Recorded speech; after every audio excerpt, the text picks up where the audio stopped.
High, আমার রান্নাঘরে তোমাদের সবাইকে ওয়েলকাম। আজকে রান্না করব কি তাই তোমাদের দেখাবো। আজকে রান্না হবে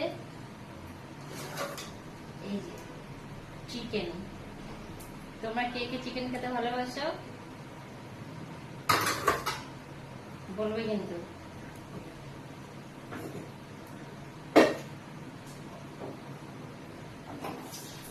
প্রথমে আলুটা ভেজে নিই।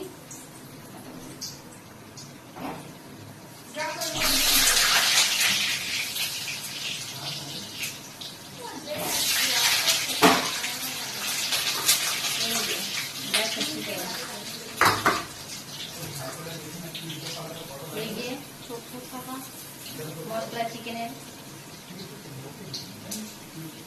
আর 5 দিন 6 দিন হয়ে গেছে খাওয়া দাওয়া। গরিব মানুষ কি করবো, চিকেন খাই, মটন খাওয়ার পয়সা নেই, বুঝেছো?